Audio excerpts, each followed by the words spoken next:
Kinnisvaraminutid. Stuudios Ahto Kalda ja Rainer Olgo.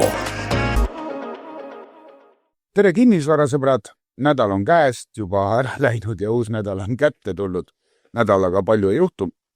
Naised lähevad vanemaks, mehed lähevad küpsemaks ja ilusamaks. Sama on ka juhtunud Rainer Olgoga. Milline sissejuhatust? Ja Mehed lähevad ilusaks. ei lähe või? Ei, no selles mõttes, et ikka jah. Muidugi. Et kõik läheb ilus, kui su sära seest tuleb, siis nagu tuleb, et mis me täna inimestele räägime? Räägime inimestele tarka juttu. Räägime seda, mis teeb inimeste kas just meele rõõmsamaks, aga teeb inimestel nagu midagi ta sisse annab, kas ta annab vihatunde, selle tunde, et targaks saada või mingi tunde ta võiks anda. Aga päris paljudel on peale kinnisvara ostuga, ütleme, pahad tunded sees ja ennekõike pahad tunded võivad olla müüja pooltel, sest et ostjad hakkavad tagantjärgi targutama ja midagi küsima. Just. Midagi juurde küsima, midagi ütlema, et midagi on katki, varjatuid puuduseid välja mõtlema või isegi leidma.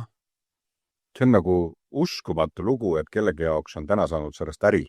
Jaa, aga kas kohe hakkavad küsimused tulevad, siin on ikka vara.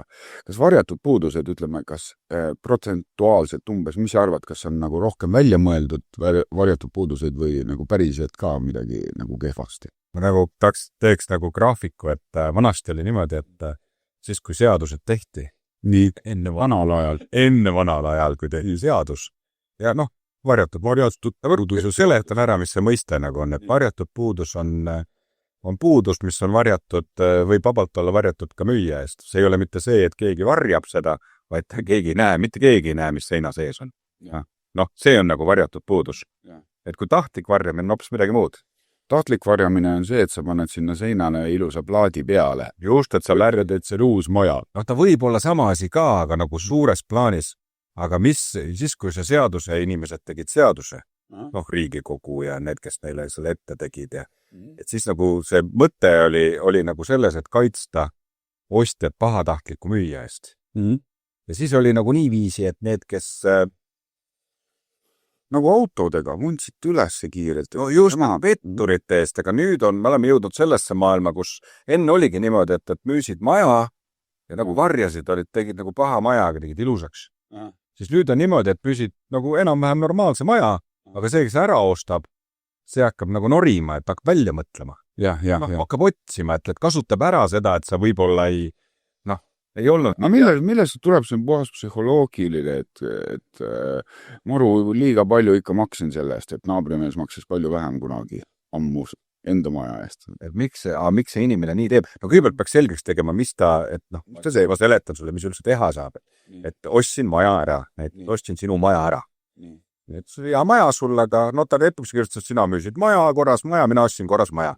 Ja ma saan nõuda su käest 3 asja. Ma saan nõuda, et paranda ära, nagu te korda see katus, mis läbi laseb. Aga kui ma enne müüki ütlesin sulle, et katus laseb. Siis on hästi, aga ütleme, et sa ei ütled mulle midagi. Et kõigepealt ma saan nõuda seda, et te korda, siis ma saan nõuda hinna alandamist, kanna raha mulle, ja siis ma saan nõuda tagasi pööramist, et võta oma nõme maja tagasi. 3 asja. Aga milles on kurioosum, et mina tulen kohtus või nõuan su käest. Ütlen sulle, et te korda. Aga sina ütled, et taha seda maja, ma ostan tagasi. Sina ei saa seda öelda. Mina saan öelda, et kas ma tahan nagu need 3 varianti, mina valin. Mina ostjana valin. Ostja on siis kuningas. Ostja on kunn, jah. Ostja valib, ja siis sellest tulebki see, et näiteks, ütleme, et ma müün sulle maja, mis see maja maksab? Ütleme, et 200 000 eurone maja. Mingi šükene, võib-olla mitte Tartu. Ütled, et tee korda, et nii palju halba, see on halb ja... Mina ütlen, et paranda ära või anna 2 sotti, ma teen ise korda. 200 000. Ostsin juba 200 000. Sina ütled, et vahetame tagasi, et ma ostan selle tagasi. Mina ütlen, tee korda ja tagasi ostu ei tule. Ja mis kõige hullem võibki juhtuda, et kohus otsustab, et sa mul teed 200 000 eest korda ja algul said maja eest 200 000, võt seal on see jama. Saad aru? Uuspõllul oli sama teema jama. Uuspõll läks pankrotti selle pärast. Ja tagasi ei saanud osta? Ei saanud. Mis see seadus selline on? Kas maaklerite koda midagi ette ei võtaks üks asjaga? selles mõttes, et on erinevaid arutelusid ja täna ju arutatakse, aga suures plaanis, et see ongi liikunud nagu kellegi äriks, et meil on selline täitsa avalikult reklaamitakse, me peame seda äri ära rääkida, minule see äri võib-olla, ma võib-olla seisukohta, ma ei tea, las meie kuulaja võtab seisukoha. Ta on siuke äri, et on siukesed advokaadid, kes on leidnud äri, et kuule, et sa ostsid maja hiljuti. Et on normaalne maja või? No on normaalne, raha on vaja või? No on, aga otsime mingid vead seal majale, küsib müüja käest raha. Aga see on hea mõte. Ei, ma mõtlen saades, kellele see hea mõte, räägi minule, võt sinu arust on hea mõte või? Ei, sellele, kes raha saab lõpuks on hea mõte. Aga ma mõtlen, et kas sa tead, kes need on, kes need sellised spetsiifilised, kas on kohe spetsiifiline ettevõte, kes tegeleb ainult? No ma tean, et ma arvan, neid ettevõtteid on mitu. Rahatagasi.ee Ma arvan, et ei pea väga kaua otsima. Okay. Aga ma ei taha nagu neile reklaami teha, et ma leian, et see lõpuks nad ikkagi lähevad kinni. Jah, karma saab kätte, aga meie peaks inimesi nagu selles mõttes võib-olla säästma, väitama, et aga kuidas kaitsta? Kas kõigepealt ongi, et kui sa ikkagi, me räägime nüüd müüja poole pealt, et kaitsta, mina arvan, number 1 asi, et otsidagi neid ilgeid asju juba ennem üle majas. Täna me kirja panna ikka. Täna me olemegi jõudnud selleni, et näiteks minu ettevõttes on eraldi jurist palgal selle jaoks, kes siis aitab ette valmistada lepingud, et notar ei tea, kui sa lähed notari juurde kinnisvara ostma, notar ei tea.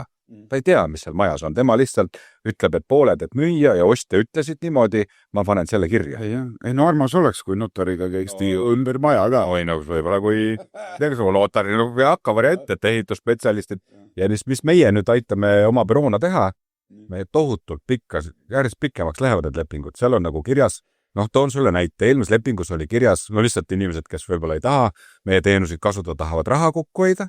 Nii. Mida, võib-olla see ei ole see koht, aga näiteks kirjutage lepingusse, näiteks müüta niisugust vanemat maja, et seina sees olev soojustus on paigaldatud 1970. aastal ja võib esineda külmasildasid selle tõttu, et selle aja soojustus oli tehtud sellisel ja sellisel viisil. Mis on elementaarne, eks? Aga ei ole.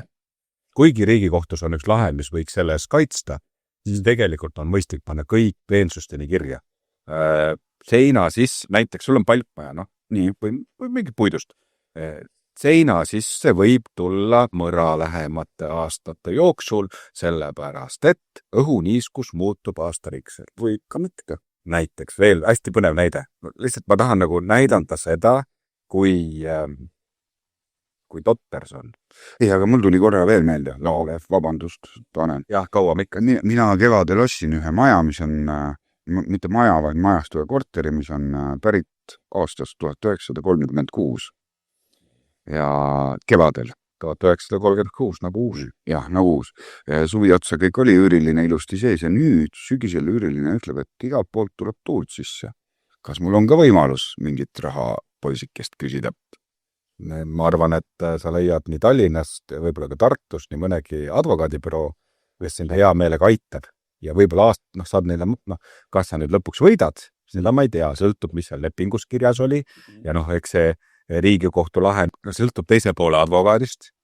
Kas ta suudab ära tõendada, et 1936 ehitatigi selliseid maju, kus tuul läbi puhub või et ajapikku, seal on üks tõendamiskohustus, hästi palju peab tõestama. Seda tõestab, et küll mõni. Termokaameratega näitab ära. Aga see ei ole nii lihtne. Et nagu see mõte on tegelikult selles, et nüüd see teine pool, kes sulle müüs selle õhku läbilasva 36. aasta korteri, nii, tema oleks pidanud kirjutama selle lepingusse igaks juhuks sellised asjad ka. Et mõte on nagu selles, et keegi isegi ei vaevuks. Sa ei vaevuks isegi advokaadi juurde minema, sest pole lootustki. Aga nii kui sa panin kirja, et ma olen kursis maja sõide ja keldrite ja asjadega vähe võitu. See on vähe, see tähendab, ma saan raha küsida. Ma ei soovi maakler, kes sa mulle müüsid. Ma mõtlen selle peale. Et lisatööd tuleb, et mis sa teed, et maakler, et kanna üle, et kanna kohe üle ära, teeme kokkuleppe. Välise kokkuleppe, notari välise ikka kohtusse minema peale. Võib ka mitte minna. Aga tegelikult, kui me räägime nagu, tavaline inimene müüb oma kodu, ega ta ju rikkaks ei saa. Ei. ta ostab endale uue kodu selle raha eest Ja. ja nüüd tuleb keegi kes ta vana eest mingit asja ja see rikub, see veidi alatu ei ole. elu ongi alatu, arvavad paljud, aga ega see õiglane küll ei ole. noh jah, et me võime sellest eraldi, ma tahan ühe näite veel tuua nagu mida, et kas sulle tundub nagu, et lepingus on mõistlik panna või ei ole, et mina paneks ikka võimalikult palju asju sinna just lehekülgede viisi, sõna-sõnalt täpselt lahti kirjalt. pärast hea kõik välja võtta. Just.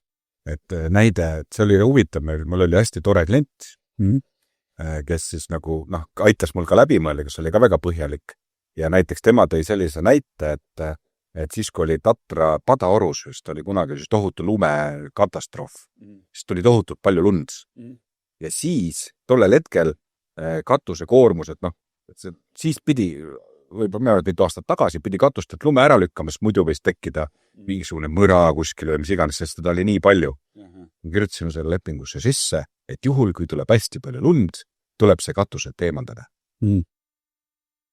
Väga hea. Hoidsid ära. Ei, kas nagu, kus maal see terve mõistus meil täna on? No aga see on iga loogiline, kui liiga palju lund tuleks ära lükata. Kas sulle tundub, et see on elementaarne? Jah. Aga me oleme jõudnud täna sinna, lepingutesse kirjutatakse sisse selliseid asjad, nagu vanasti oli näide Ameerikast toodi kogu näited, et vaata Ameerika on selline maa, kus siis igal asjal eriti kohtasi, et läksid hamburgerit sööma, õht läks korrast ära, kaebasid hamburgerifirma kohtusse. See on ka Ameerika näide, et seal oli pandud, et mikronahju peal oli õpetus, et ära pane kassi mikronahjuse näide. Kas tead? Oled kuulnud? Me oleme seal. Oleme. Ma ei tea, kas me tahame seal olla? Mina ei taha, aga ma ei tea.